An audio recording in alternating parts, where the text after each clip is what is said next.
Hello ಗೆಳೆಯರಿ, ನಮ್ಮ ಲಾಯಕ್ಸ್ ಪ್ರಸ್ತುತಪಡಿಸುತ್ತಿರುವ ಕನ್ನಡದಲ್ಲಿ ದೈನಂದಿನ ಸುದ್ದಿ ವಿಶ್ಲೇಷಣೆಗೆ ತಮಗೆಲ್ಲರಿಗೂ ಸ್ವಾಗತ. ಇಂದು ನಾವು ನೋಡಲಿದ್ದೇವೆ ಮೇ 18, 2026 ದಿ ಹಿಂದೂ ಪತ್ರಿಕೆಯಲ್ಲಿರ್ತಕ್ಕಂಥ ಅತಿ ಮುಖ್ಯವಾದಂಥ ಆರ್ಟಿಕಲ್ಸ್ಗಳನ್ನು. ಇಂದಿನ ಚರ್ಚೆಯ ಮೊದಲನೇ ಆರ್ಟಿಕಲ್ ಅನ್ನು ನೋಡೋದಾದರೆ, ordinance increases number of supreme court judges to 37. ಈ ಒಂದು ಇಶ್ಯೂ ನಮಗೆ GS ಪೇಪರ್ 2 ನಡೆಯಲ್ಲಿ ಜುಡಿಷಿಯರಿ ಆಸ್ಪೆಕ್ಟ್, ಜುಡಿಷಿಯಲ್ ರಿಫಾರ್ಮ್ಸ್ಗೆ ಸಂಬಂಧಪಟ್ಟಂತೆ, ಸಪ್ರೇಷನ್ ಆಫ್ ಪವರ್ಸ್ನ ಆಧಾರದ ಮೇಲೆ ಪಾರ್ಲಿಮೆಂಟ್ ಆಗಿರ್ಬೋದು, ಸ್ಟೇಟ್ ಲೆಜಿಸ್ಲೇಚರ್ ಯಾವ ರೀತಿಯಾಗಿ ಫಂಕ್ಷನನ್ನು ಮಾಡುತ್ತೆ, ಆರ್ಡಿನೆನ್ಸ್ಗೆ ಸಂಬಂಧಪಟ್ಟಂತೆ ಟಾಪಿಕನ್ನು ಸಹ ನಾವಿಲ್ಲಿ ಕಾಣಬೇಕಾಗಿದೆ. ಸುಪ್ರೀಂ ಕೋರ್ಟಲ್ಲಿರುವಂತಹ ನ್ಯಾಯಾಧೀಶರ ಸಂಖ್ಯೆಯನ್ನು ಹೆಚ್ಚಿಗೆ ಮಾಡ್ತಕ್ಕಂಥ ಹಂತದಲ್ಲಿ ಒಂದು ಆರ್ಡಿನೆನ್ಸನ್ನು ಪಾಸ್ ಮಾಡಿದ್ದಾರೆ ಅಂತ ಆರ್ಟಿಕಲಲ್ಲಿ ಕಾಣ್ಬೋದು. ಪ್ರೆಸಿಡೆಂಟ್ ಆಗಿರುವಂತಹ ದ್ರೌಪದಿ ಮುರ್ಮು ಅವರು ಸುಪ್ರೀಂ ಕೋರ್ಟಲ್ಲಿರುವಂತಹ ಜಡ್ಜಸ್ಗಳನ್ನು ಹೆಚ್ಚಿಗೆ ಮಾಡಬೇಕು ಅಂತ supreme court amendment ordinance 2026 announce ಮಾಡಿರೋದಾಗಿ ಕಾಣ್ತಾ ಇದ್ದಾವೆ. 33 ಇರ್ತಕ್ಕಂತಹ ಜಡ್ಜಸ್ಗಳ ಸಂಖ್ಯೆಯನ್ನು 37ಗೆ ಏರಿಕೆ ಮಾಡಿದ್ದಾರೆ. ಒಟ್ಟಾರೆಯಾಗಿ 38 ಆಗುತ್ತೆ. ಬಿಕಾಸ್ ಇಲ್ಲಿ ಮುಖ್ಯ ನ್ಯಾಯಾಧೀಶರು ಕೂಡ ಇರ್ತಾರೆ. CJI ಅವರನ್ನು ಇನ್ಕ್ಲೂಡ್ ಮಾಡಿದರೆ 38 ನಂಬರ್ಗೆ ಎನ್ಹಾನ್ಸ್ ಆಗುತ್ತೆ. ಈ ಮೊದಲು CJI ಅವರನ್ನು ಇನ್ಕ್ಲೂಡ್ ಮಾಡೋದ್ರೊಂದಿಗೆ 34 ಜಡ್ಜಸ್ಗಳನ್ನು ಕಾಣ್ತಾ ಇದ್ವಿ. ಇವಾಗ 38ಗೆ ಏರಿಕೆಯನ್ನು ಮಾಡಿದ್ದಾರೆ. ಈ ಒಂದು ಗ್ರಾಫನ್ನು ನೋಡಿದಾಗ 1950ಯಲ್ಲಿ ಜಡ್ಜಸ್ಗಳ ಸಂಖ್ಯೆ 7 ಇರುತ್ತೆ, +1 ಮಾಡಬೇಕು. ಇಲ್ಲಿ CJI ಅವರನ್ನು ಇನ್ಕ್ಲೂಡ್ ಮಾಡ್ತಾ ಹೋಗಬೇಕು. ಪ್ರತಿಯೊಂದು ಹಂತದಲ್ಲೂ CJI ಅವರನ್ನು ಎಕ್ಸ್ಕ್ಲೂಡ್ ಮಾಡೋದ್ರಿಗೆ ಗ್ರಾಫನ್ನು ಕೊಟ್ಟಿದ್ದಾರೆ. 1950ನಲ್ಲಿ 7 ಜಡ್ಜಸ್ ಆ್ಯಂಡ್ ಇನ್ಕ್ರೀಸ್ ಮಾಡೋದ್ರ ಮುಖಾಂತರ 10, 13, 17ಗೆ ಏರಿಕೆಯಾಗಿದೆ. 25, 30, 33 ಇವಾಗ ಪ್ರಸ್ತುತವಾಗಿ 37 ನ್ಯಾಯಾಧೀಶರನ್ನ ಕಾಣ್ಬೋದು. +1 CJI ಅವರನ್ನು ಇಲ್ಲಿ ಇನ್ಕ್ಲೂಡ್ ಮಾಡಬೇಕಾಗುತ್ತೆ. ಈ ಸಂವಿಧಾನವನ್ನು ಫ್ರೇಮ್ ಮಾಡ್ತಕ್ಕಂಥ ಹಂತದಲ್ಲಿ as per the article 124 sub clause 1ನ ಆಧಾರದ ಮೇಲೆ ಸುಪ್ರೀಂ ಕೋರ್ಟಲ್ಲಿ CJI ಅವರನ್ನು ಒಳಗೊಂಡಂತೆ 7 ಜಡ್ಜಸ್ಗಳು ಇರ್ತಾರೆ. ಪಾರ್ಲಿಮೆಂಟ್ ಲಾ ಅನ್ನು ಮಾಡೋ ತನೂ ಈ ಒಂದು ಸಂಖ್ಯೆಯನ್ನು ಮೇಂಟೈನ್ ಮಾಡಬೇಕು ಅಂತ ಪ್ರಿಸ್ಕ್ರೈಬ್ ಮಾಡಿದ್ದಾರೆ. ನಂತರ ಸುಪ್ರೀಂ ಕೋರ್ಟ್ ಆಕ್ಟ್ 1956ನ ಆಧಾರದ ಮೇಲೆ ಜಡ್ಜಸ್ಗಳ ಸಂಖ್ಯೆಯನ್ನು ಬದಲಾವಣೆ ಮಾಡಿಕೊಳ್ತಾ ಬಂದಿದ್ದಾರೆ. 10ಗೆ ಏರಿಕೆ ಮಾಡ್ತಾರೆ. ಹಾಗೆ ಇವಾಗ ಪ್ರಸ್ತುತವಾಗಿರೋದು 38 ಮೆಂಬರ್ಸ್ಗೆ ಇದೆ. ಈ ಒಂದು ಹಂತದಲ್ಲಿ ಆರ್ಡಿನೆನ್ಸನ್ನು ಪಾಸ್ ಮಾಡಿದ್ದಾರೆ ಅಂತ ಕಾಣ್ತಾ ಇದ್ದೇವೆ. ಆರ್ಡಿನೆನ್ಸ್ಗೆ ಸಂಬಂಧಪಟ್ಟಂಥ ಕೆಲವು ಮಾಹಿತಿಯನ್ನು ಕೂಡ ನಾವು ಕಾಣಬೇಕು. ಆರ್ಟಿಕಲ್ 124 ಕ್ಲಿಯರ್ಲಿ ನಿಮ್ಗೆ ಗೊತ್ತಿರಲಿ. ಆರ್ಟಿಕಲ್ 124ನ ಆಧಾರದ ಮೇಲೆ ಸುಪ್ರೀಂ ಕೋರ್ಟಲ್ಲಿರುವಂತಹ ಜಡ್ಜಸ್ಗಳ ಸಂಖ್ಯೆಯನ್ನು ಬದಲಾವಣೆಯನ್ನು ಮಾಡ್ತಾ ಇದ್ದಾರೆ. ಸುಪ್ರೀಂ ಕೋರ್ಟ್ ಸ್ಥಾಪನೆಗೆ ಸಂಬಂಧಪಟ್ಟಂತೆ ಆರ್ಟಿಕಲ್ 124 ಕಾಣ್ಬೋದು. ಇದರಲ್ಲಿ ಸಬ್ ಕ್ಲಾಸ್ 1 ನಾವು ನೋಡ್ತೇವೆ, ಜಡ್ಜಸ್ಗಳ ನಂಬರ್ಗೆ ಸಂಬಂಧಪಟ್ಟಂತೆ. ಪಾರ್ಲಿಮೆಂಟ್ಗೆ ಒಂದು ಪವರ್ ಇದೆ, ಅಥಾರಿಟಿ ಯಾವುದಿದೆ ಅನ್ನೋದು ಕ್ಲಿಯರಾಗಿ ಗೊತ್ತಿರಲಿ. ಪಾರ್ಲಿಮೆಂಟ್ ನಂಬರ್ ಆಫ್ ಜಡ್ಜಸ್ಗಳನ್ನು ಇನ್ಕ್ರೀಸ್ ಮಾಡ್ಬೋದು ಲಾನ ಮುಖಾಂತರ, ಕಾನೂನನ್ನು ತೆಗೆದುಕೊಂಡು ಬರೋದ್ರ ಮುಖಾಂತರ. ಇಲ್ಲಿ ಸುಗ್ರೀವಾಜ್ಞೆಯನ್ನು ಹೊರಡಿಸೋದ್ರ ಮುಖಾಂತರ, ಆರ್ಡಿನೆನ್ಸ್ನ ಮುಖಾಂತರ ಪ್ರೆಸಿಡೆಂಟ್ ಅವರು ಜಡ್ಜಸ್ಗಳ ಸಂಖ್ಯೆಯನ್ನು ಏರಿಕೆ ಮಾಡಿದ್ದಾರೆ, ಲಾನ ತೆಗೆದುಕೊಂಡು ಬಂದಿದ್ದಾರೆ ಅಂತ ಕಾಣ್ತಾ ಇದ್ದೇವೆ. ಈ ಒಂದು ಹಂತದಲ್ಲಿ ಆರ್ಟಿಕಲ್ 123 ವೆರಿ ಇಂಪಾರ್ಟೆಂಟ್. ಪ್ರೆಸಿಡೆಂಟ್ ಅವರು ಆರ್ಡಿನೆನ್ಸನ್ನು ಪ್ರೊಮಲ್ಗೇಟ್ ಮಾಡ್ತಕ್ಕಂಥ ಪವರನ್ನು ಆರ್ಟಿಕಲ್ 123ನಲ್ಲಿ ಕಾಣ್ತಾ ಇದ್ದೇವೆ. ಸಂಸತ್ತು ಯಾವಾಗ ಅಧಿವೇಶನದಲ್ಲಿ ಇರೋದಿಲ್ಲ, ಪಾರ್ಲಿಮೆಂಟು ಸೆಷನಲ್ಲಿ ಇರೋದಿಲ್ಲ, ಈ ಒಂದು ಹಂತದಲ್ಲಿ ರಾಷ್ಟ್ರಪತಿಯವರು ಆರ್ಡಿನೆನ್ಸನ್ನು ಹೊರಡಿಸಬಹುದು. ಬೇಸಿಕ್ ಕಂಡೀಷನ್ ಏನಿದೆ, ಸೆಷನ್ನು ನಡೀತಾ ಇರೋದಿಲ್ಲ, ನೆಸೆಸರಿ ಕಂಡೀಷನ್ ಇರುತ್ತಲ್ಲ, ಅಂದರೆ ಇಮಿಡಿಯೇಟಾಗಿ ಒಂದು ಆ್ಯಕ್ಷನ್ನ ತೆಗೆದುಕೊಳ್ಬೇಕಾಗಿರುತ್ತೆ. ತುರ್ತು ಕ್ರಮವನ್ನು ತೆಗೆದುಕೊಳ್ತಕ್ಕಂಥ ಹಂತದಲ್ಲಿ ಆರ್ಡಿನೆನ್ಸನ್ನು ಪಾಸ್ ಮಾಡ್ತಾರೆ. ಆರ್ಡಿನೆನ್ಸಿಂದ ಹೊರಡಿಸ್ತಕ್ಕಂತಹ ಲಾ ಸಂಸತ್ತಿನ ಕಾನೂನಿನಷ್ಟೇ ಪವರ್ಫುಲ್ ಆಗಿರೋದನ್ನು ಕಾಣ್ಬೋದು. ಆದರೆ ಪಾರ್ಲಿಮೆಂಟ್ ರೀಅಸೆಂಬಲ್ ಆಗುತ್ತಲ್ಲ, ರೀಅಸೆಂಬಲ್ ಆಗಿರುವಂಥ ಒಂದು ಡೇಟ್ನಿಂದ ನೆಕ್ಸ್ಟ್ 6 ವೀಕ್ಸ್ ಒಳಗಾಗಿ ಅವರು ಈ ಒಂದು ಲಾನ ಅಪ್ರೂವಲ್ ಮಾಡಬೇಕು. ಅಂದರೆ ಸುಗ್ರೀವಾಜ್ಞೆಯಲ್ಲಿರ್ತಕ್ಕಂಥ ಲಾ ಕಂಪ್ಲೀಟ್ ವ್ಯಾಲಿಡಿಟಿಯನ್ನು ಹೊಂದಬೇಕು ಅಂತಂದರೆ ರೀಅಸೆಂಬಲ್ ಆದ ಮೇಲೆ 6 ವೀಕ್ ಟೈಮನ್ನು ಕೊಡಲಾಗುತ್ತೆ. 6 ವಾರದ ಒಳಗಾಗಿ ಅಂಗೀಕಾರವನ್ನು ಮಾಡಿದರೆ ಮಾತ್ರ ಅದು ಕಂಪ್ಲೀಟಾಗಿ ಕಂಟಿನ್ಯೂ ಆಗುತ್ತೆ. ಇಲ್ಲ ಅಂತಂದರೆ ಆಟೋಮೆಟಿಕಲಿ ಆರ್ಡಿನೆನ್ಸಲ್ಲಿ ಹೊರಡಿಸಿರುವಂತಹ ಲಾ ತನ್ನ ಒಂದು ಮಾನ್ಯತೆಯನ್ನು ಕಳೆದುಕೊಳ್ಳುತ್ತೆ. ಸ್ವಯಂಚಾಲಿತವಾಗಿಯೇ, ಅಂದರೆ ಆಟೋಮೆಟಿಕಲಿ ಲ್ಯಾಪ್ಸ್ ಆಗೋದನ್ನು ಕಾಣ್ಬೋದು. ಪ್ರೆಸಿಡೆಂಟ್ ಅವರು ಎನಿ ಟೈಮ್ ಈ ಒಂದು ಆರ್ಡಿನೆನ್ಸನ್ನು ವಿತ್ಡ್ರಾ ಕೂಡ ಮಾಡ್ಕೊಳ್ಬೋದು. ಆ ಒಂದು ಪವರನ್ನು ಸಹ ಮೆನ್ಷನ್ ಮಾಡಲಾಗಿದೆ. ರಾಷ್ಟ್ರಪತಿಗೆ ಇರ್ತಕ್ಕಂಥ ಒಂದು ಪವರ್ ಅಂತಂದರೆ ಸುಗ್ರೀವಾಜ್ಞೆಯಲ್ಲಿರ್ತಕ್ಕಂಥ ಕಾನೂನನ್ನು ಹಿಂಪಡೆಯುವಂಥ ಸಾಧ್ಯತೆಗಳು ಇದ್ದಾವೆ. ಇಲ್ಲಿ 2 ಹೌಸ್ಗಳು ಒಂದು ಅಪ್ರೂವಲನ್ನು ಕೊಡಬೇಕು. ಯಾವಾಗ ರೀಅಸೆಂಬಲ್ ಆಗ್ತಾರಲ್ಲ ಆ ಒಂದು ಹಂತದಲ್ಲಿ 2 ಹೌಸಸ್ಗಳು ಅಪ್ರೂವಲನ್ನು ಕೊಡಬೇಕಾಗುತ್ತೆ. ಪ್ರಾಕ್ಟಿಕಲಿ ಸುಗ್ರೀವಾಜ್ಞೆ ಸರ್ವೈವ್ ಆಗಲಿಕ್ಕೆ ಇರ್ತಕ್ಕಂತಹ ಕಾಲಾವಕಾಶ 6 ಮಂತ್ 6 ವೀಕ್. ಬಿಕಾಸ್ 2 ಸೆಷನ್ಗಳ ಮಧ್ಯೆ ಇರುವಂಥ ಗ್ಯಾಪ್ ಜನರಲ್ ಆಗಿ 6 ಮಂತ್ ಇರುತ್ತೆ. ಆದರೂ ಕೂಡ ಇಲ್ಲಿ ಪಾರ್ಲಿಮೆಂಟ್ ಸೆಷನ್ ಮೇಲೆ ಡಿಪೆಂಡ್ ಆಗಿರುತ್ತೆ, ಯಾವಾಗ ಸ್ಟಾರ್ಟ್ ಆಗುತ್ತೆ ಅದರ ಆಧಾರದ ಮೇಲೆ. ಸೆಂಟರಲ್ಲಿ ರಾಷ್ಟ್ರಪತಿಯವರು ಆರ್ಟಿಕಲ್ 123 ಆಧಾರದ ಮೇಲೆ ಸುಗ್ರೀವಾಜ್ಞೆಯನ್ನು ಹೊರಡಿಸ್ತಾ ಇದ್ದಾರೆ. ಇದೇ ರೀತಿಯಾಗಿ ಸ್ಟೇಟಲ್ಲೂ ಕೂಡ ಗವರ್ನರ್ ಅವರಿಗೆ ಸಮಾನವಾಗಿರ್ತಕ್ಕಂಥ ಪವರ್ನ ಕೊಡಲಾಗುತ್ತೆ. ರಾಜ್ಯಪಾಲರು ಕೂಡ ಸುಗ್ರೀವಾಜ್ಞೆಯನ್ನು ಹೊರಡಿಸ್ಬೋದು. ಇದಕ್ಕೆ ಸಂಬಂಧಪಟ್ಟಂಥ ಆರ್ಟಿಕಲ್ ನಂಬರ್ ಯಾವುದಿದೆ ಅಂತ ಕಮೆಂಟ್ ಸೆಕ್ಷನಲ್ಲಿ ಮೆನ್ಷನ್ ಮಾಡಿ. ಸಿ ಸುಗ್ರೀವಾಜ್ಞೆಯ ಮುಖಾಂತರ ಎಮರ್ಜೆನ್ಸಿ ಸಿಚುವೇಷನಲ್ಲಿ ಕಾನೂನನ್ನು ಹೊರಡಿಸ್ತಾರೆ. ಒಂದು ವೇಳೆ ಈ ಒಂದು ಕಾನೂನು ವಿಧಾನಮಂಡಲದಲ್ಲಿ ಲೆಜಿಸ್ಲೇಟಿವ್ ಅಪ್ರೂವಲನ್ನು ಹೊಂದಿರದೇ ಇರತಕ್ಕಂಥ ಸ್ಥಿತಿಗತಿನಲ್ಲಿ ಅನುಮೋದನೆ ಆಗಿಲ್ಲ ಅಂತಂದರೆ ಮತ್ತೆ ಅದೇ ಸಬ್ಜೆಕ್ಟ್ನ ಮೇಲೆ ರೀಪ್ರೊಮಲ್ಗೇಷನನ್ನು ಮಾಡಬಹುದು, ಆರ್ಡಿನೆನ್ಸನ್ನು ಮತ್ತೆ ಹೊರಡಿಸ್ತಾರೆ. ಆದರೆ ಇದು ಸಂವಿಧಾನಾತ್ಮಕವಾಗಿ ಸರಿಯಲ್ಲ. ಸುಗ್ರೀವಾಜ್ಞೆಯನ್ನು ಜನರಲಿ ಎಮರ್ಜೆನ್ಸಿಯ ಸಂದರ್ಭದಲ್ಲಿ, ತುರ್ತು ಪರಿಸ್ಥಿತಿಯ ಸಂದರ್ಭದಲ್ಲಿ ಮಾತ್ರ ಹೊರಡಿಸಬೇಕಾಗುತ್ತೆ. ಯಾವುದೇ ರೀತಿಯಾಗಿ ಲೆಜಿಸ್ಲೇಚರ್ನ ಬೈಪಾಸ್ ಮಾಡೋದ್ರ ಮುಖಾಂತರ ಅಲ್ಲ. ಈ ಒಂದು ಹಂತದಲ್ಲಿ 1987ನಲ್ಲಿರುವಂತಹ ಅತಿ ಮುಖ್ಯವಾದಂತಹ ಒಂದು ಕೇಸ್ ಅಂದರೆ ಬಿಹಾರದಲ್ಲಿ ಅನ್ನೆಸೆಸರಿ ಆರ್ಡಿನೆನ್ಸನ್ನು ಪಾಸ್ ಮಾಡ್ತಾ ಇದ್ರು. ಹಾಗಾಗಿ DC ವಾಧ್ವಾ ವರ್ಸಸ್ ಸ್ಟೇಟ್ ಆಫ್ ಬಿಹಾರ್ಗೆ ಸಂಬಂಧಪಟ್ಟಂಥ ಒಂದು ಕೇಸನ್ನು ನೋಡೋದಾದರೆ ರಿಪೀಟೆಡ್ ಆಗಿ ರೀಪ್ರೊಮಲ್ಗೇಷನನ್ನು ಮಾಡಿದ್ದೆ, ಆದರೆ ಇದು ಅನ್ಕಾನ್ಸ್ಟಿಟ್ಯೂಷನಲ್ ಅಂತ ಅನಿಸ್ಕೊಳ್ಳುತ್ತೆ.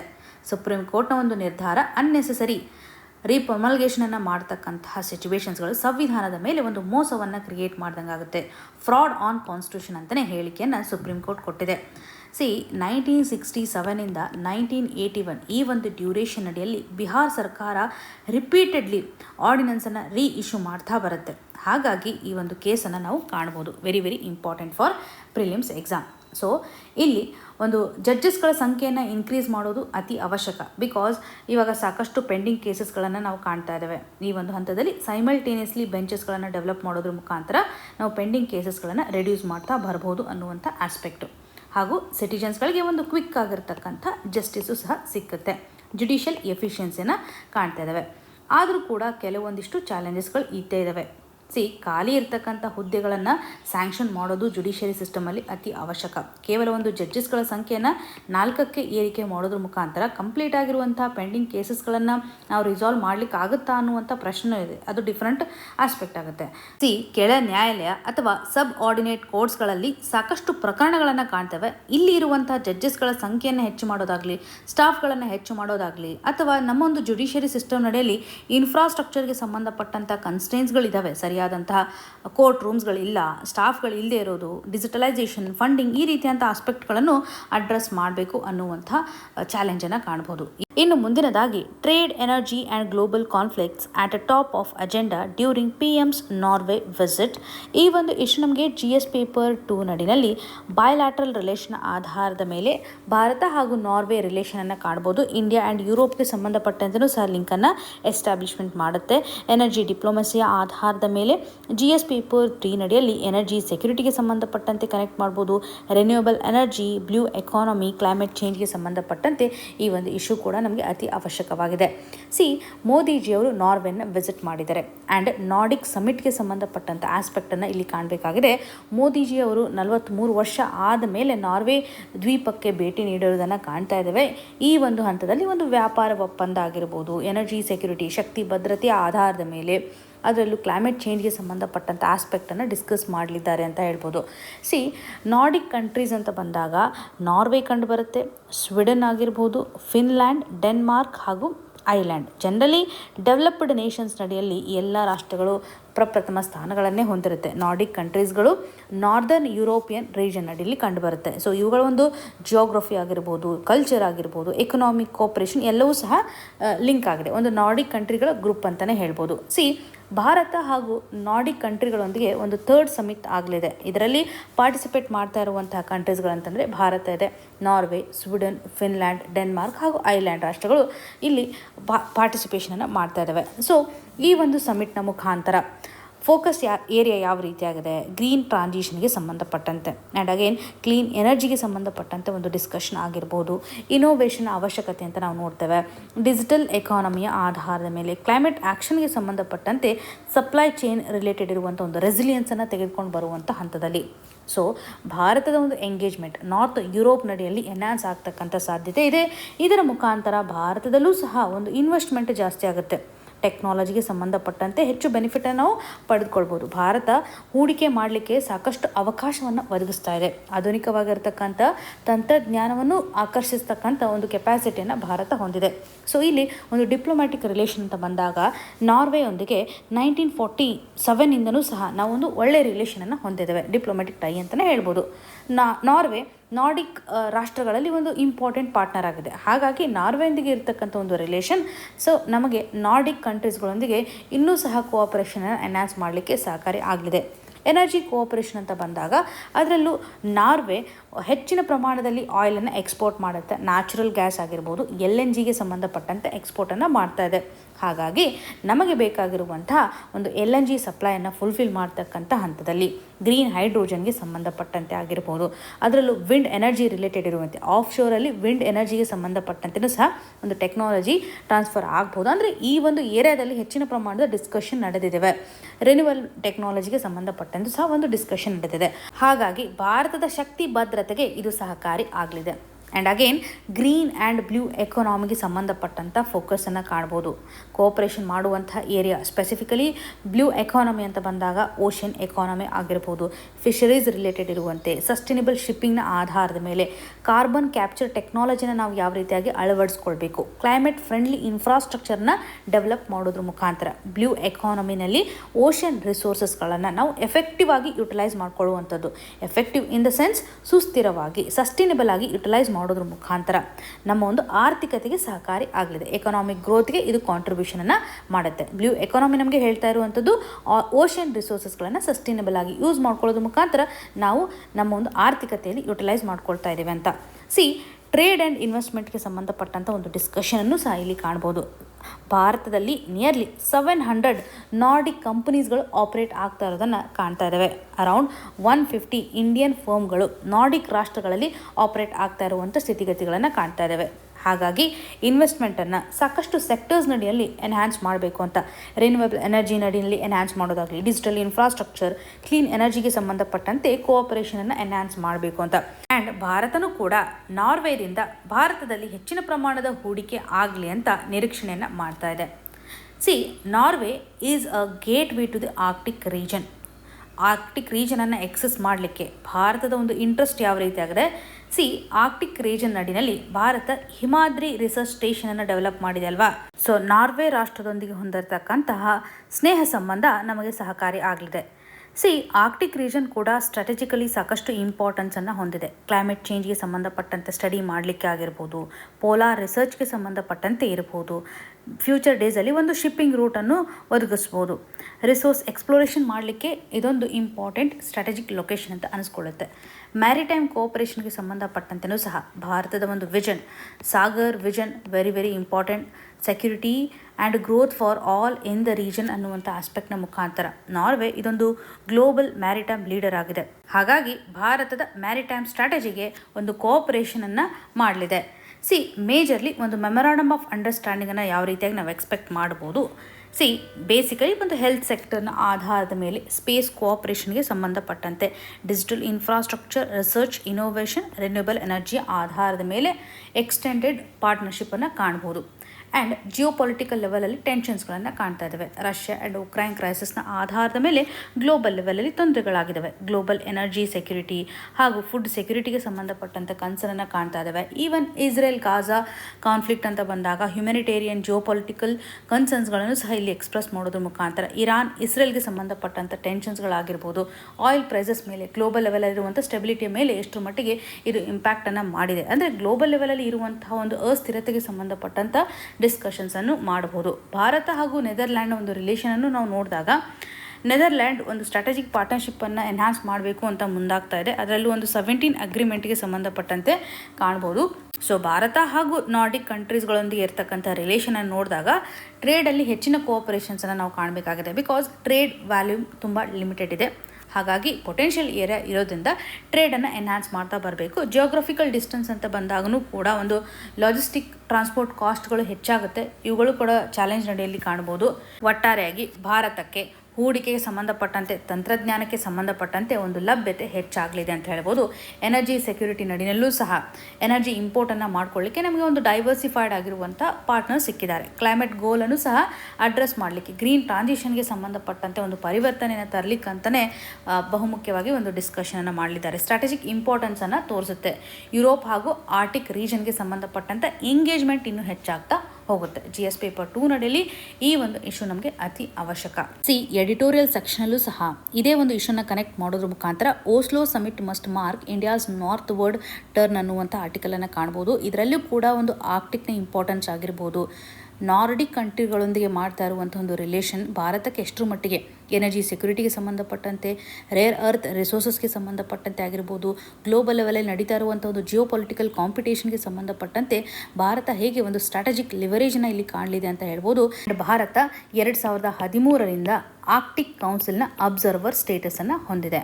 1996 ಆರ್ಕ್ಟಿಕ್ ಕೌನ್ಸಿಲನ್ನು ಎಸ್ಟಾಬ್ಲಿಷ್ಮೆಂಟ್ ಮಾಡಿದೆ. ಬೇಸಿಕಲಿ ಒಂದು ಆರ್ಕ್ಟಿಕ್ ಕೋಆಪರೇಷನ್ಗೆ ಸಂಬಂಧಪಟ್ಟಂತೆ ಫೋಕಸನ್ನು ಈ ಒಂದು ಕೌನ್ಸಿಲ್ ಮಾಡುತ್ತೆ. ಬೇಸಿಕಲಿ ಮೇ 18 ಹಾಗೂ 19 ಅಂದು ನಡೀತಿರುವಂತಹ ಇಂಡೋ ನಾರ್ಡಿಕ್ ಸಮಿಟ್ಗೆ ಸಂಬಂಧಪಟ್ಟಂತೆ ಪ್ರಿಲಿಮ್ಸಲ್ಲಿ ಪ್ರಶ್ನೆಗಳನ್ನ ಎಕ್ಸ್ಪೆಕ್ಟ್ ಮಾಡ್ಬೋದು ಹಾಗೂ ಮೇನ್ಸಲ್ಲೂ ಕೂಡ ಇದು ಅತಿ ಅವಶ್ಯಕವಾಗಿರ್ತಕ್ಕಂಥ ಇಶ್ಯೂ ಆಗಿದೆ.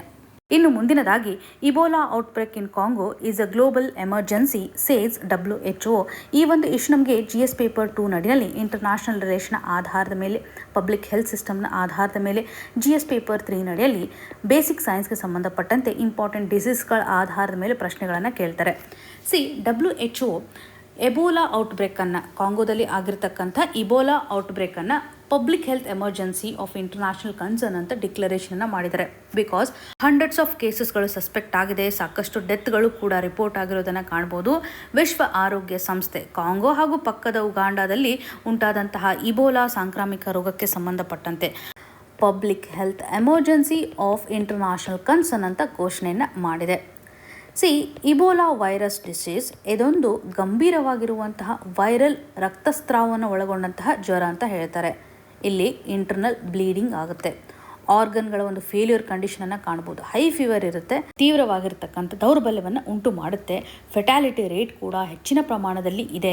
ಡೆಮೊಕ್ರಾಟಿಕ್ ರಿಪಬ್ಲಿಕ್ ಆಫ್ ಕಾಂಗೋದಲ್ಲಿ ಒಂದು ಮೇಜರ್ ಔಟ್ಬ್ರೇಕನ್ನು ಕಾಣ್ತಾ ಇದ್ದೇವೆ. ಈ ಒಂದು ಔಟ್ಬ್ರೇಕ್ಗೆ ಸಂಬಂಧಪಟ್ಟಂಥ ಎಪಿ ಸೆಂಟರ್ ಅಂತಲೇ ಅನಿಸ್ಕೊಳ್ಳುತ್ತೆ. ಉಗಾಂಡದಲ್ಲೂ ಕೂಡ ಕೇಸಸ್ಗಳು ರಿಪೋರ್ಟ್ ಆಗಿರೋದನ್ನು ಕಾಣ್ತಾ ಇದ್ದೇವೆ. ಪ್ರಸ್ತುತವಾಗಿರ್ತಕ್ಕಂತಹ ಸಾಂಕ್ರಾಮಿಕ ಹರಡಲಿಕ್ಕೆ ಕಾರಣ ಅಂತಂದರೆ ಬುಂದಿ ಬುಗಿಯೋ ಅನ್ನುವಂಥ ಒಂದು ವೈರಸ್, ಅಂದರೆ ವೇರಿಯಂಟ್ನ ನೇಮ್ ಆ ರೀತಿಯಾಗಿದೆ, ಬುಂದಿ ಬುಗಿಯೋ. ಈ ಒಂದು ಪ್ರೊನೌನ್ಸಿಯೇಷನ್ ಬೇಸಿಕಲಿ ಸೌತ್ ಆಫ್ರಿಕನ್ ಲ್ಯಾಂಗ್ವೇಜ್ಗೆ ಬಿಲಾಂಗ್ ಆಗುತ್ತೆ ಅನಿಸುತ್ತೆ. ಬುಂದಿ ಬುಗಿಯೋ ವೇರಿಯಂಟ್ ಏನಿದೆಯಲ್ಲ, ಇದು ಇಬೋಲಾ ವೈರಸ್ಗೆ ಸಂಬಂಧಪಟ್ಟಂತೆ ಕಾಣ್ಬೋದು. ಪ್ರಸ್ತುತವಾಗಿ ಯಾವುದೇ ರೀತಿಯಾಗಿ ವ್ಯಾಕ್ಸಿನ್ಸ್ಗಳು ಇಲ್ಲ, ಯಾವುದೇ ರೀತಿಯಾಗಿ ಟ್ರೀಟ್ಮೆಂಟ್ ಕೂಡ ಇಲ್ಲ, ಸರಿಯಾದಂಥ ಚಿಕಿತ್ಸೆ ಕೂಡ ಇಲ್ಲ, ಲಸಿಕೆನೂ ಈ ಒಂದು ಸ್ಟ್ರೇನ್ಗೆ ಸಂಬಂಧಪಟ್ಟಂತೆ ಇಲ್ಲ. ಈ ಒಂದು ಇಬೋಲಾ ಯಾವ ರೀತಿಯಾಗಿ ಸ್ಪ್ರೆಡ್ ಆಗುತ್ತೆ ಅಂತಂದರೆ, ಒಬ್ಬ ವ್ಯಕ್ತಿಗೆ ಇಬೋಲಾ ಅಟ್ಯಾಕ್ ಆಗಿದೆ ಅಂತಂದರೆ ಆ ವ್ಯಕ್ತಿಯಲ್ಲಿರ್ತಕ್ಕಂಥ ಫ್ಲೂಯಿಡ್ ಇನ್ನೊಬ್ಬರಿಗೆ ಟ್ರಾನ್ಸ್ಫರ್ ಆಗಿದ್ದೇ ಆದರೆ ಬ್ಲಡ್ನ ಮುಖಾಂತರ, ಓಮಿಟ್ನ ಮುಖಾಂತರ ಅಥವಾ ಸಲೈವ ಮುಖಾಂತರ, ಸೆಮನ್ ಆಗಿರ್ಬೋದು, ಕಂಟ್ಯಾಮಿನೇಟೆಡ್ ಸರ್ಫೇಸ್ನ ಮುಖಾಂತರ ಸೋಂಕು ಹರಡಿಕೆ ಆಗೋದನ್ನು ಕಾಣ್ಬೋದು. ಮೇಜರ್ಲಿ ರಕ್ತಸ್ರಾವ ಸಿಂಪ್ಟಮ್ ಇರುತ್ತೆ, ಅತಿಸಾರ ಇರುತ್ತೆ, ವಾಂತಿ, ದೌರ್ಬಲ್ಯ ಎಲ್ಲವೂ ಸಹ ಈ ಒಂದು ವ್ಯಕ್ತಿಯಲ್ಲಿ ಕಾಣಿಸ್ಕೊಳ್ಳುವಂಥದ್ದು. ಸ್ನಾಯು ಸೆಳೆತ ಕೂಡ ಇರುತ್ತೆ, ತಲೆನೋವು, ಹೆಚ್ಚಿನ ಜ್ವರವನ್ನು ಕಾಣ್ಬೋದು. World health organisation global emergency ಅಂತ ಯಾಕೆ ಡಿಕ್ಲೇರ್ ಮಾಡಿದೆ? Public health emergency of international concern ಅಂತ ಈ ಒಂದು ಡಿಸೀಸ್ಗೆ ಯಾಕೆ ಹೇಳ್ತಾ ಇದೆ ಅನ್ನೋದಾದರೆ, ಜನರಲಿ ಡಿಕ್ಲರೇಷನ್ ಮಾಡ್ತಕ್ಕಂಥ ಹಂತದಲ್ಲಿ ಇಂಟರ್ನ್ಯಾಷನಲ್ ಲೆವೆಲಲ್ಲಿ ಡಿಸೀಸಸ್ಗಳು ಸ್ಪ್ರೆಡ್ ಆಗ್ತಾ ಇದ್ದರೆ, ಅಂತಾರಾಷ್ಟ್ರೀಯವಾಗಿ ಒಂದು ಅಪಾಯವನ್ನು ಕ್ರಿಯೇಟ್ ಮಾಡ್ತಕ್ಕಂಥ ಸ್ಥಿತಿಗತಿಗಳು ಇದ್ದಿದ್ದೆ ಆದರೆ ಆವಾಗ ಡಿಕ್ಲರೇಷನನ್ನು ಮಾಡುತ್ತೆ. ಬೇರೆ ಒಂದು ಕಂಟ್ರಿಗೂ ಹೋಗುತ್ತೆ, ಇದು ಗ್ಲೋಬಲ್ ಲೆವೆಲಲ್ಲೂ ಸಹ ಸ್ಪ್ರೆಡ್ ಆಗ್ಬೋದು. ಬಿಕಾಸ್ ಇಲ್ಲಿರುವಂಥ ಎಕ್ಸಾಂಪಲನ್ನು ನೋಡೋದಾದರೆ ಕೇವಲ ಇದು ಕಾಂಗೋಗೆ ರಿಸ್ಟ್ರಿಕ್ಟ್ ಇಲ್ಲ, ಉಗಾಂಡ ರಾಷ್ಟ್ರಗಳಿಗೂ ಸಹ ಇದು ಸ್ಪ್ರೆಡ್ ಆಗ್ತಾ ಇದೆ ಅಲ್ವಾ. ಇದರ ಆಧಾರದ ಮೇಲೆ ಒಂದು ರಿಸ್ಕನ್ನು ಕ್ರಿಯೇಟ್ ಮಾಡ್ತಾ ಇದ್ದರೆ ಇಂಟರ್ನ್ಯಾಷನಲ್ ಲೆವೆಲಲ್ಲಿ ಒಂದು ರೆಸ್ಪಾನ್ಸನ್ನು ಕೊಡುವಂಥದ್ದು ಅವಶ್ಯಕತೆ ಇದೆ. ಅಷ್ಟೇ ಅಲ್ಲದೆ ಕೇಸಸ್ಗಳ ಸಂಖ್ಯೆ ಹೆಚ್ಚುತ್ತಿದೆ, ಫೆಟಾಲಿಟಿ ರೇಟ್ ಕೂಡ ಹೆಚ್ಚಿರೋದನ್ನು ಕಾಣ್ತಾ ಇದ್ದಾವೆ. ಇಂಟರ್ನ್ಯಾಷನಲ್ ಲೆವೆಲಲ್ಲಿ ಒಂದು ಥ್ರೆಟನ್ನು ಕ್ರಿಯೇಟ್ ಮಾಡ್ತಾ ಇದೆ, ರಿಸ್ಕ್ ಇದೆ. ಹಾಗಾಗಿ public health emergency of international concern ಅಂತ WHO ಡಿಕ್ಲರೇಷನನ್ನು ಮಾಡಿದೆ. ಒಂದು ಕೋಆರ್ಡಿನೇಟೆಡ್ ಆಗಿರುವಂಥ ರೆಸ್ಪಾನ್ಸನ್ನು ನಾವು ಒದಗಿಸಬೇಕಾಗುತ್ತೆ. ನೀವಿಲ್ಲಿ ಪ್ರಶ್ನೆಯನ್ನು ಮಾಡ್ಬೋದು, ಪ್ಯಾಂಡಮಿಕ್ ಅಂತಲೂ ಸಹ ಡಿಕ್ಲರೇಷನನ್ನು ಮಾಡುತ್ತಲ್ವಾ? Public health emergency of international concern ಹಾಗೂ ಪ್ಯಾಂಡಮಿಕ್ಗೆ ಸಂಬಂಧಪಟ್ಟಂಥ ಬೇಸಿಕ್ ಡಿಫ್ರೆನ್ಸ್ ಏನಿದೆ? ಹೆಲ್ತ್ ಎಮರ್ಜೆನ್ಸಿಯನ್ನು ಡಿಕ್ಲರೇಷನ್ ಮಾಡ್ತಕ್ಕಂಥ ಹಂತದಲ್ಲಿ ಲಿಮಿಟೆಡ್ ರೀಜನ್ಗೆ ಇದು ಅಫೆಕ್ಟನ್ನು ಮಾಡಿರುತ್ತೆ. ಇಬೋಲಾ ಲಿಮಿಟೆಡ್ ರೀಜನಲ್ಲಿ ಇದೆಯಲ್ಲ, ಈ ಒಂದು ಹಂತದಲ್ಲಿ public health emergency of international concern ಅಂತ ಡಿಕ್ಲರೇಷನ್ ಮಾಡುತ್ತೆ. ಅದೇ ಜಗತ್ತಿನಾದ್ಯಂತ ಅನ್ಕಂಟ್ರೋಲ್ ಲೆವೆಲಲ್ಲಿ ಒಂದು ಡಿಸೀಸ್ ಸ್ಪ್ರೆಡ್ ಆಗ್ತಾ ಇದ್ದರೆ, ಇವಾಗ COVID-19 ಸಂದರ್ಭದಲ್ಲಿ ಕಂಪ್ಲೀಟ್ ಕಾಂಟಿನೆಂಟಲ್ಲೇ ಸ್ಪ್ರೆಡ್ ಆಗ್ತಾ ಇದೆಯಲ್ಲ, ಗ್ಲೋಬಲ್ ಲೆವೆಲಲ್ಲಿ ಒಂದು ಟ್ರಾನ್ಸ್ಮಿಷನ್ ಕಂಟಿನ್ಯೂಸ್ ಆಗಿ ನಡೀತಾ ಇದ್ದರೆ ಮಲ್ಟಿಪಲ್ ಕಾಂಟಿನೆಂಟಲ್ಲಿ ಎಫೆಕ್ಟ್ ಆಗಿರ್ತಕ್ಕಂಥ ಸ್ಥಿತಿಗತಿಗಳು, ಅನ್ಕಂಟ್ರೋಲ್ ವೇನಲ್ಲಿ ಸ್ಪ್ರೆಡ್ ಆಗ್ತಾ ಇರುವಂಥ ಸ್ಥಿತಿಗತಿಗಳು. ಸೊ ಈ ಒಂದು ಹಂತದಲ್ಲಿ ಪ್ಯಾಂಡಮಿಕ್ ಅಂತ ಘೋಷಣೆಯನ್ನು ಮಾಡುತ್ತೆ. ಸೊ WHO ಪ್ರಸ್ತುತವಾಗಿ ಇಬೋಲಾ ಔಟ್ಬ್ರೇಕ್ಗೆ ಯಾವ ರೀತಿಯಾದಂಥ ಡಿಕ್ಲರೇಷನನ್ನು ಮಾಡಿದೆ. ಇನ್ನೂ ಕೂಡ COVID-19 ತಕ್ಕಂಗೆ ಪ್ಯಾಂಡಮಿಕ್ ಲೆವೆಲಲ್ಲಿ ಇದು ರೀಚ್ ಆಗಿಲ್ಲ. ಸೊ ಪ್ರಸ್ತುತವಾಗಿ ಒಂದು ಹೆಲ್ತ್ ಎಮರ್ಜೆನ್ಸಿಗೆ ಸಂಬಂಧಪಟ್ಟಂಥ ಡಿಕ್ಲರೇಷನನ್ನು ಮಾಡಿದೆ ಅಂತ ಹೇಳ್ಬೋದು. ಈ ಒಂದು ಸಿಚುವೇಷನಲ್ಲಿ ಭಾರತ ಇಂಟರ್ನ್ಯಾಷನಲ್ ಟ್ರಾವೆಲನ್ನು ಸ್ವಲ್ಪ ಕಂಟ್ರೋಲ್ ಮಾಡಬೇಕು. ಅದರಲ್ಲೂ ಈ ಒಂದು ಡಿಸೀಸಸ್ಗೆ ಸಂಬಂಧಪಟ್ಟಂತೆ ಅಂತಾರಾಷ್ಟ್ರೀಯವಾಗಿ ಡಿಕ್ಲರೇಷನನ್ನು ಮಾಡಿದ್ದಾರೆ. ರ್ಯಾಪಿಡ್ ಆಗಿ ಈ ಒಂದು ಡಿಸೀಸ್ ಸ್ಪ್ರೆಡ್ ಆಗ್ತಾ ಇದೆ ಅಂತ.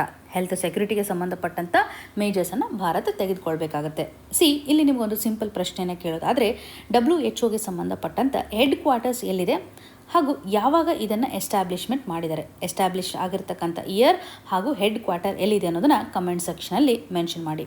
ಇನ್ನು ಮುಂದಿನದಾಗಿ, diversification gains India needs to improve export competitiveness in terms of cost quality. ಈ ಒಂದು ಇಶ್ಯೂ ನಮಗೆ GS ಪೇಪರ್ 2 ನಡೆಯಲ್ಲಿ ಇಂಟರ್ನ್ಯಾಷನಲ್ ರಿಲೇಷನ್, GS ಪೇಪರ್ 3 ನಡೆಯಲ್ಲಿ ಎಕಾನಮಿ ಸೆಕ್ಷನ್ಗೆ ಸಂಬಂಧಪಟ್ಟಂತೆ ಎಕ್ಸ್ಟರ್ನಲ್ ಸೆಕ್ಟರ್ನ ಆಧಾರದ ಮೇಲೆ ಇಶ್ಯೂವನ್ನು ಕನೆಕ್ಟ್ ಮಾಡ್ಬೋದು. ಭಾರತ ಎಕ್ಸ್ಪೋರ್ಟ್ ಪರ್ಫಾರ್ಮೆನ್ಸ್ ಚೆನ್ನಾಗಿ ಮಾಡಿದೆ ಅಂತ ನಿನ್ನೆ ಒಂದು ಡಿಸ್ಕಷನಲ್ಲಿ ನಾವು ನೋಡಿದ್ವಿ. 2026 ಒಂದು ರಿಪೋರ್ಟನ್ನು ನೋಡಿದಾಗ ಟ್ರೇಡ್ಗೆ ಸಂಬಂಧಪಟ್ಟಂಥ ಹರ್ಡಲ್ಸ್ಗಳು ಕಡಿಮೆ ಆಗಿದೆ. ಇದಕ್ಕೆ ಕಾರಣಗಳನ್ನು ಸಹ ನಾವು ನೋಡಿದ್ವಿ. ಅದರಲ್ಲೂ ಎಕ್ಸ್ಪೋರ್ಟ್ ವ್ಯಾಲ್ಯೂ ಹೆಚ್ಚಾಗಿದೆ ಅಂತ ಹೇಳ್ಬೋದು, ಇಂಪೋರ್ಟ್ ಮಾಡ್ಕೊಳ್ತಕ್ಕಂಥದ್ದು ಕಡಿಮೆ ಆಗಿದೆ ಅಂತ ಕ್ಲಿಯರಾಗಿ ಡಿಸ್ಕಷನನ್ನು ಮಾಡಿದ್ದೇವೆ. ಇವತ್ತಿನ ಒಂದು ಆರ್ಟಿಕಲಲ್ಲಿ ಮೆನ್ಷನ್ ಮಾಡಿರೋ ಪ್ರಕಾರ ನಾವು ಡೈವರ್ಸಿಫೈಡ್ ಆಗಿರುವಂಥ ಪಾರ್ಟ್ನರ್ಸನ್ನು ಹುಡುಕ್ತಾ ಇದ್ದೇವೆ.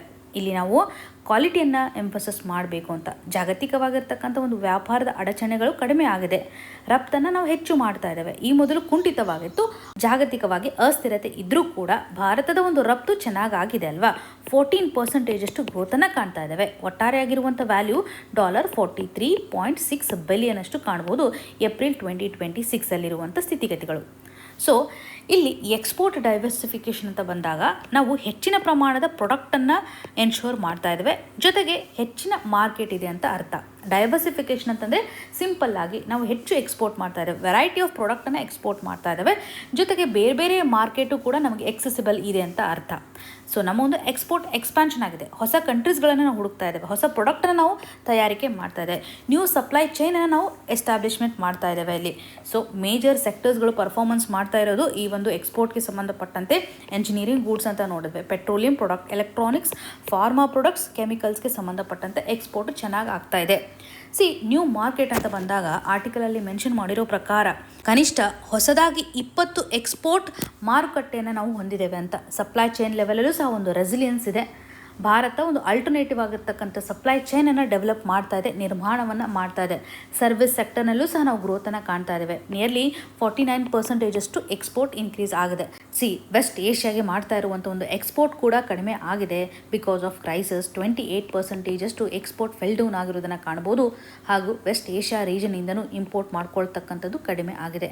ಗೋಲ್ಡ್ ಒಂದು ಇಂಪೋರ್ಟ್ ಅಂತ ಬಂದಾಗ 82% ಸರ್ಜ್ ಆಗಿರೋದನ್ನು ಕಾಣ್ತಾ ಇದ್ದೇವೆ, ಹೆಚ್ಚಾಗಿದೆ.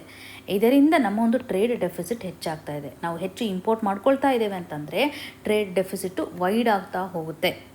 ಇಂಪೋರ್ಟನ್ನು ಕಡಿಮೆ ಮಾಡ್ಕೊಂಡಿದ್ದೆ ಆದರೆ ಟ್ರೇಡ್ ಡೆಫಿಸಿಟ್ಟು ಕಡಿಮೆ ಆಗ್ತಾ ಹೋಗುತ್ತೆ. ಟ್ರೇಡ್ ಸರ್ಪ್ಲಸ್ ಆಗುವಂಥ ಕಂಡೀಷನ್ಸ್ಗಳು ತುಂಬ ಟೈಮ್ ಬೇಕಾಗುತ್ತೆ. ಬಟ್ ಪ್ರಸ್ತುತವಾಗಿ ಟ್ರೇಡ್ ಡೆಫಿಸಿಟ್ಟು ಕಡಿಮೆ ಆಗೋದ್ರೆಡೆಗೆ ನಾವು ಹೆಜ್ಜೆಯನ್ನು ಇಡಬೇಕು.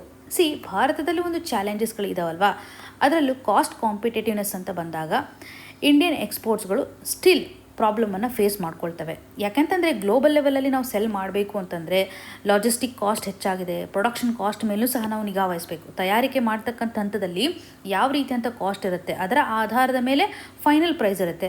ಗ್ಲೋಬಲ್ ಲೆವೆಲಲ್ಲಿರುವಂಥ ಒಂದು ವ್ಯಾಲ್ಯೂ ಅಂತ ಬಂದಾಗ ಲಾಜಿಸ್ಟಿಕ್ ಕಾಸ್ಟ್ ಕೂಡ ಇದರಲ್ಲಿ ಇನ್ಕ್ಲೂಡ್ ಆಗ್ತಾ ಹೋಗುತ್ತೆ. ಸೊ ಈ ಒಂದು ಹಂತದಲ್ಲಿ ಕಾಸ್ಟ್ ಕಾಂಪಿಟೇಟಿವ್ನೆಸ್ಸನ್ನು ಕಾಣ್ಬೋದು. ಭಾರತ ಇದನ್ನು ಟ್ಯಾಕಲ್ ಮಾಡಬೇಕಾಗಿದೆ. ಕ್ವಾಲಿಟಿ ಹಾಗೂ ಸ್ಕೇಲ್ ವೈಸ್ ಅಂತ ನಾವು ನೋಡಿದಾಗ ಇನ್ನೂ ನಾವು ಕ್ವಾಲಿಟಿ ಸ್ಟ್ಯಾಂಡರ್ಡ್ಸ್ಗಳನ್ನು ಇಂಪ್ರೂವ್ ವೈಸ್ ಮಾಡಬೇಕು. ಆ್ಯಂಡ್ ಅಗೇನ್ ಉತ್ಪಾದನೆಯ ಪ್ರಮಾಣವನ್ನು ಹೆಚ್ಚಿಗೆ ಮಾಡ್ತಾ ಹೋಗಬೇಕು, ಮ್ಯಾನುಫ್ಯಾಕ್ಚರಿಂಗ್ ಸ್ಕೇಲನ್ನು ಹೆಚ್ಚಿಗೆ ಮಾಡಬೇಕು ಅಂತ ಆಥರ್ ಅವ್ರು ಹೇಳ್ತಾ ಇದ್ದಾರೆ. ಆ್ಯಂಡ್ ಆರ್ಟಿಫಿಷಿಯಲ್ ಇಂಟೆಲಿಜೆನ್ಸ್ನ ಒಂದು ಇಂಪ್ಯಾಕ್ಟ್ ಅಂತ ನೋಡಿದಾಗ ಅದರಲ್ಲೂ IT ಸೆಕ್ಟರಲ್ಲಿ ಭಾರತಕ್ಕೆ ಇರ್ತಕ್ಕಂಥ ಒಂದು ಅಡ್ವಾಂಟೇಜ್ ಕಡಿಮೆ ಆಗ್ತಾ ಬರ್ತಾ ಇದೆ because of AI growth. Service ಸೆಕ್ಟರಲ್ಲಿ ಸ್ವಲ್ಪ ಇಂಪ್ಯಾಕ್ಟ್ ಆಗುತ್ತೆ ಅಂತ. ಆ್ಯಂಡ್ ಸರ್ಕಾರ ಕೂಡ ರಾಷ್ಟ್ರಗಳೊಂದಿಗೆ ಟ್ರೇಡ್ ನೆಗೋಸಿಯೇಷನ್ಸ್ಗಳನ್ನು ಮಾಡ್ತಾ ಇದೆ. ಫ್ರೀ ಟ್ರೇಡ್ ಅಗ್ರಿಮೆಂಟ್ಸ್ಗಳನ್ನು ಮಾಡ್ಕೊಳ್ಳೋದ್ರ ಮುಖಾಂತರ ನಾವು ಒಂದು ಮಾರ್ಕೆಟ್ ಡೈವರ್ಸಿಫಿಕೇಷನನ್ನು ಮಾಡ್ತಾ ಇದ್ದೇವೆ. ಬಿಕಾಸ್ ಲಿಮಿಟೆಡ್ ರೀಜನ್ಗಳ ಮೇಲೆ ನಾವು ಅವಲಂಬನೆಯನ್ನು ಕಡಿಮೆ ಮಾಡ್ಕೊಳ್ತಾ ಬರಬೇಕಾಗಿದೆ. ಹಾಗಾಗಿ ಸರ್ಕಾರ ಇಲ್ಲಿ ಮ್ಯಾನುಫ್ಯಾಕ್ಚರಿಂಗ್ಗೆ ಹೆಚ್ಚಿನ ಪ್ರಮಾಣದ ಸಪೋರ್ಟನ್ನು ಒದಗಿಸಬೇಕು. ಇದರಿಂದ ನಾವು ಸರ್ಪ್ಲಸ್ ಲೆವೆಲಲ್ಲಿ ಪ್ರೊಡ್ಯೂಸ್ ಮಾಡ್ಬೋದು, ಡೊಮೆಸ್ಟಿಕ್ ನೀಡನ್ನು ಫುಲ್ಫಿಲ್ ಮಾಡ್ಬೋದು, ಇದಾದ ನಂತರ ಎಕ್ಸ್ಪೋರ್ಟನ್ನು ಮಾಡ್ಬೋದು. ಮೇಕ್ ಇನ್ ಇಂಡಿಯಾ ಯೋಜನೆ ಆಗಿರ್ಬೋದು, ಪ್ರೊಡಕ್ಷನ್ ಲಿಂಕ್ಡ್ ಇನ್ಸೆಂಟಿವ್ ಸ್ಕೀಮ್ಸ್ಗಳು ಇವೆಲ್ಲವೂ ಸಹ ಸಹಕಾರಿ ಆಗಲಿದೆ. ಉತ್ಪಾದನೆಗೆ ಬೆಂಬಲವನ್ನು ಕೊಡೋದು ಅತಿ ಅವಶ್ಯಕ. ಯಾಕೆ ಡೈವರ್ಸಿಫಿಕೇಷನ್ ಅತಿ ಅವಶ್ಯಕ ಅಂತಂದರೆ ನಿಮಗೆಲ್ಲ ಗೊತ್ತೇ ಇದೆ. ನಮ್ಮ ಒಂದು ಆರ್ಥಿಕತೆಯನ್ನು ಪ್ರೊಟೆಕ್ಷನ್ ಮಾಡ್ತಕ್ಕಂಥ ಹಂತದಲ್ಲಿ ಗ್ಲೋಬಲ್ ಕ್ರೈಸಿಸ್ ಆದರೂ ಕೂಡ ಆರ್ಥಿಕತೆಯನ್ನು ರಕ್ಷಣೆ ಮಾಡೋದು ಅವಶ್ಯಕವಾಗಿದೆ. ಹಾಗಾಗಿ ನಾವು ಮಾರ್ಕೆಟ್ ಎಕ್ಸೆಸಿಬಿಲಿಟಿಯನ್ನು ಎಕ್ಸ್ಪಾನ್ಷನ್ ಮಾಡ್ತಾ ಇದೆ, ಹೊಸ ರೀಜನ್ಸನ್ನು ಹುಡುಕ್ತಾ ಇದ್ದೇವೆ ಅಂತ. ಸಪ್ಲೈ ಚೈನ್ಗೆ ಸಂಬಂಧಪಟ್ಟಂತೆಯೂ ಸಹ ನಾವು ಡಿಸ್ರಪ್ಷನ್ ಆದರೂ ಓವರ್ ಡಿಪೆಂಡೆನ್ಸಿಯನ್ನು ತೋರಿಸಬಾರ್ದು, ಯಾವುದೇ ಒಂದು ರಾಷ್ಟ್ರದ ಮೇಲೆ ಅವಲಂಬನೆಯನ್ನು ಹೊಂದಬಾರ್ದು ಅನ್ನುವಂಥ ಲಾಜಿಕ್ ಇಲ್ಲಿದೆ. ಡೈವರ್ಸಿಫಿಕೇಷನ್ ಯಾಕೆ ಇಂಪಾರ್ಟೆಂಟು ಅನ್ನುವಂಥ ಲಿಂಕ್ನ ಆಧಾರದ ಮೇಲೆ ನಿಮಗೆ ಪ್ರಶ್ನೆಯನ್ನು ಕೇಳುವಂಥ ಸಾಧ್ಯತೆ ಇದೆ. Mains perspectively very very important issue. ಯಾಕೆ ಒಂದು ಡೈವರ್ಸಿಫಿಕೇಷನ್ ಇಂಪಾರ್ಟೆಂಟ್, ಯಾಕೆ ಇದು ಮ್ಯಾಟ್ರ್ ಆಗುತ್ತೆ, ಅದರಲ್ಲೂ ಯಾವ ರೀತಿಯಾಗಿ ಭಾರತ ಫೋಕಸ್ ಮಾಡಬೇಕು, ಸರ್ಕಾರ ಯಾವ ರೀತಿಯಾಗಿ ಇದನ್ನು ಟ್ಯಾಕಲ್ ಮಾಡಬೇಕು, ಕ್ವಾಲಿಟಿ ವೈಸ್ ಯಾವ ರೀತಿಯಾಗಿ ಇಂಪ್ರೂವೈಸ್ ಮಾಡಬೇಕು, ಪ್ರೊಡಕ್ಷನ್ ವೈಸ್ ಯಾವ ರೀತಿಯಾಗಿ ಇಂಪ್ರೂವೈಸನ್ನು ಮಾಡಬೇಕು ಅನ್ನುವಂಥ ಕನೆಕ್ಟಿವಿಟಿ ಇಲ್ಲಿ ಇಂಪಾರ್ಟೆಂಟ್. ಕೊನೆಯದಾಗಿ ಇವತ್ತಿನ ಪ್ರಶ್ನೆಯನ್ನು ನೋಡೋದಾದರೆ, with reference to the Supreme Court of India consider the following statements. Option 1, parliament can increase the number of supreme court judges by law. Option 2, Article 124 deals with the establishment of Supreme Court. Option 3, the original constitution provided for not more than 7 judges besides the CJI. ಈ 3 option ಅಡಿಯಲ್ಲಿ ಸರಿಯಾದಂತಹ ಸ್ಟೇಟ್ಮೆಂಟ್ಸನ್ನು find out ಮಾಡಿ comment ಸೆಕ್ಷನಲ್ಲಿ mention ಮಾಡಿ. ನಿಮ್ಗೇನೇ concern ಇದ್ದರೂ ಕೂಡ ಕಮೆಂಟ್ನ ಮುಖಾಂತರ ತಿಳಿಸಿಕೊಡಿ ಅಂತ ಹೇಳ್ತಾ ಮತ್ತೆ ಮುಂದಿನ ಸಂಚಿಕೆಯಲ್ಲಿ ಸಿಗೋಣ. All the very best. ಧನ್ಯವಾದಗಳು.